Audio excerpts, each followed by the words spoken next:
Hello students, welcome to GRD classes. तो आज के इस लेक्चर में हमारा टॉपिक रहेगा कि वेव ऑप्टिक्स में से कौन कौन से वो टॉपिक्स हैं जो एग्जामिनेशन पॉइंट ऑफ व्यू के अकॉर्डिंग सबसे इम्पोर्टेंट है। तो मेरी रिक्वेस्ट है, सबसे पहले तो हमारा इसका डेरिवेशन कंटेंट पूरा होना चाहिए कि हमें इन डेरिवेशंस के बारे में नॉलेज है या नहीं है। तो सबसे पहली डेरिवेशन है, दैट इज हाइगन्स। ठीक है। तो हाइगन्स की लॉ ऑफ रिफ्लेक्शन और लॉ ऑफ रिफ्रैक्शन, अगर आपने ये पहले दो टॉपिक अच्छे से याद कर लें तो आपका 2 नंबर का कंटेंट कंप्लीट हो जाएगा। दूसरी मेन डेरिवेशन है इंटरफेरेंस की, इंटरफेरेंस ऑफ लाइट, जिसमें हमारे पास आई रिजल्टेंट निकल कर आता है I1 plus I2 plus 2 root में I1 I2 कॉस फाइव। जब हम I1 I2 को इक्वेट करके इक्वल प्रूव कर देते हैं, दैट इज आई नॉट, तो resultant intensity 4 times I not cos square 5/2 है, जिसमें हम फाइव की वैल्यू किसके बराबर निकालते हैं, path difference into wave number. तो इस तरीके से हमने ये सेकंड डेरिवेशन को प्रूव करना है। थर्ड डेरिवेशन है, that is diffraction. Diffraction of light की सिंगल स्लिट की है, तो सिंगल स्लिट डिफ्रैक्शन आना चाहिए। ठीक है। तो सिंगल स्लिट डिफ्रैक्शन हो जाएगा तो आपसे ये मोस्ट इंपॉर्टेंट डेरिवेशन है, एग्जाम में पूछी जा सकती है। काफी बच्चे कहते हैं कि ये डेरिवेशन इतनी इंपॉर्टेंट नहीं है, लेकिन मेरे अकॉर्डिंग ये पेपर में पूछी जा सकती है। अच्छा, अगर सिंगल स्लिट डिफ्रैक्शन हो जाएगा तो उसके बाद इसमें दो टॉपिक हैं, एक angular width of central maxima और एक linear width of central maxima.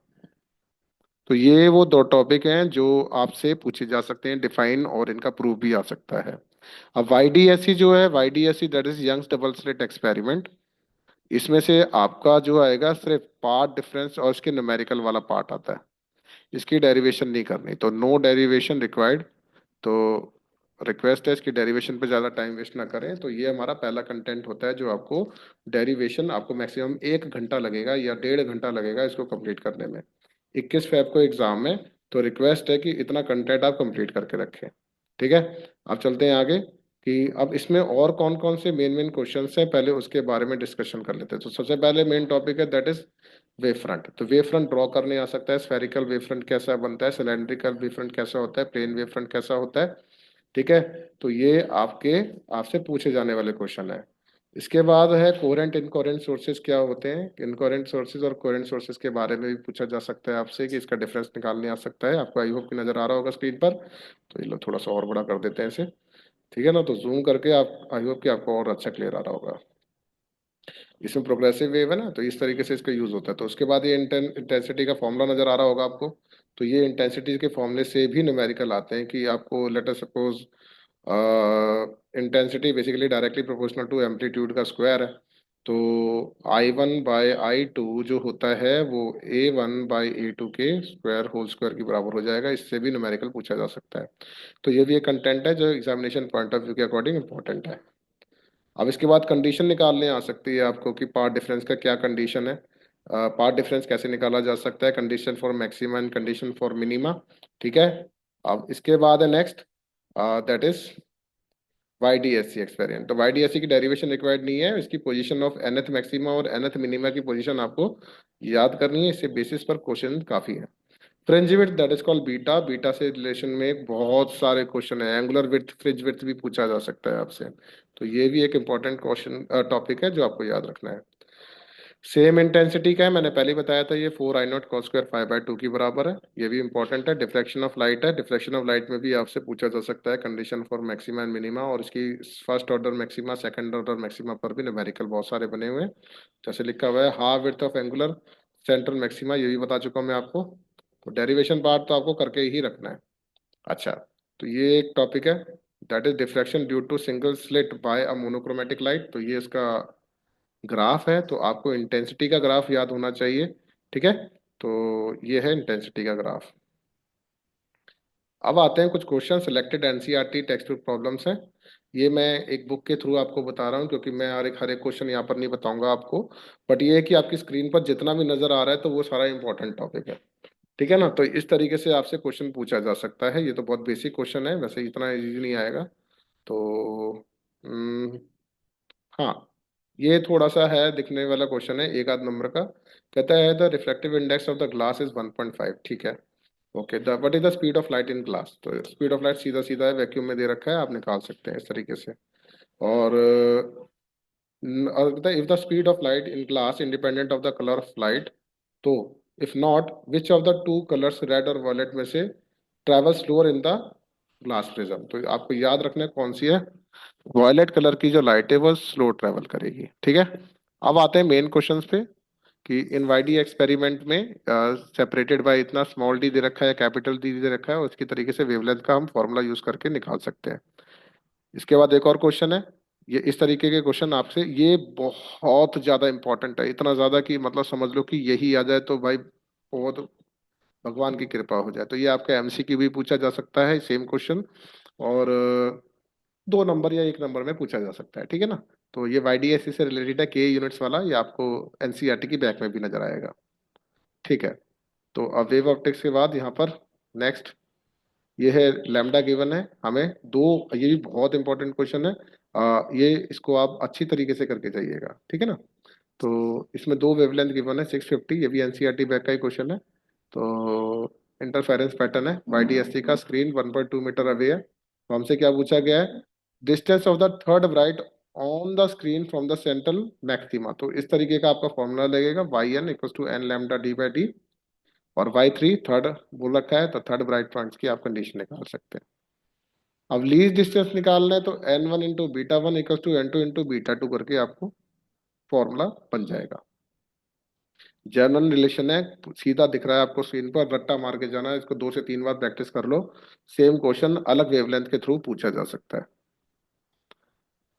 अब ये है वाटर से रिलेटेड। वाटर में अगर डाल देंगे तो मतलब एपरेटस को, तो किस तरीके से उसकी एंगुलर विड्थ और फ्रिंज विड्थ पर एपरेटस पे क्या इफेक्ट पड़ेगा, तो ये भी आपका एक इंपॉर्टेंट क्वेश्चन बन जाता है एग्जामिनेशन पॉइंट ऑफ व्यू से। ठीक है ना। अब नेक्स्ट है, अब ये यहाँ पर कह रहा है कि ये ना light of wavelength 500 angstrom falls on a plane reflecting surface, what is the wavelength and the frequency of the reflected light. तो इंसिडेंट और रिफ्लेक्टेड लाइट का जो वेवलेंथ है आपको पूरी तरीके से पता होना चाहिए, किस तरीके से यहाँ पर यूज हो रहा है, और फ्रीक्वेंसी आपको निकालनी, न्यू बाय सी अपॉन लैम्डा होता है। अच्छा, ये एक जनरल प्रॉब्लम है। कहता है in a double slit experiment using light of wavelength 600 nanostrom, the angular width of the fringe formed on the distance screen is 0.1 angstrom, find the space between the two slits. तो ये एक formula है, beta naught equals to beta by D.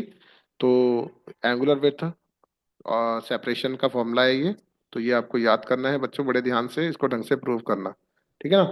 तो ये आया कैसे है एक बार देख लो, मैं आपको बता देता हूँ, कई बार बच्चे कंफ्यूज ना हो जाए इसमें।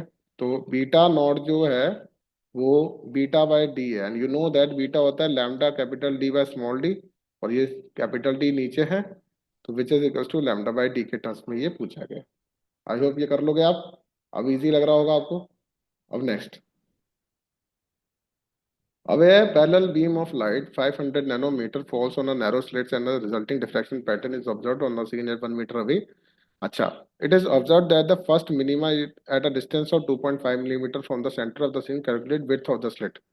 तो स्लिट विड्थ निकालनी है, कोई ज़्यादा मुश्किल क्वेश्चन नहीं है। कंडीशन आपको D sine theta equal to N lambda होता है। मैं स्मॉल डी से बताता हूँ। ये ए आई ऑल इंडिया 2013 और फाइनल 2014 में पूछा गया, तो इससे आपको छोड़ना नहीं है, ये सेम क्वेश्चन आपका पेपर में बन सकता है। ठीक है ना। तो कंडीशन गिवन है D sine theta equal to lambda, तो ये आप कर सकते हैं। अभी आपको मल्टीपल चॉइस क्वेश्चन आपको स्क्रीन पर नजर आ रहे होंगे। आई रिक्वेस्ट, मैं यहाँ पर स्टॉप धीरे धीरे चला रहा हूँ, आप अपने वीडियो को स्टॉप करके इसके हर एक क्वेश्चन का आंसर देना है, फिर आपको चेक भी करना है कि क्या ये आंसर सही है या नहीं सही, तो ये आ सकता है एग्जाम में। अब मैं 4 5 6 क्वेश्चन दिखा रहा हूँ आपको स्क्रीन पर। 7 क्वेश्चन ये है। 8 क्वेश्चन मैंने अभी थोड़े दिन पहले एग्जाम में दिया, सेम क्वेश्चन मैंने डाला था, तो रिक्वेस्ट है ये पेपर में आ सकता है। 9 10 दिख रहा होगा। इसके आंसर देने हैं आपको 1 बाय 1, और इसको प्रैक्टिस कर लेना है। अभी थोड़े दिन पहले ये टेस्ट हुआ है सेंटर पर, तो ये हमने क्वेश्चन दिया था, बिल्कुल सेम क्वेश्चन दिया है। तो ये आपको करना है 11 12 13, बहुत इंपॉर्टेंट है। ऐसा तो रट्टा ही मार के जाओ तो ज़्यादा सही है, सेम टू सेम क्वेश्चन पूछा जा सकता है। कुछ क्वेश्चन नजर आ रहे हैं आपको 15, 16, 17, 18, तो आपको ये क्वेश्चन भी करने हैं, ठीक है ना। तो अब इसके बाद नेक्स्ट है 20, 21, 22, 23। तो ये क्वेश्चन भी जो है आपको करने, और साथ में आ गई ये आंसर, ठीक है।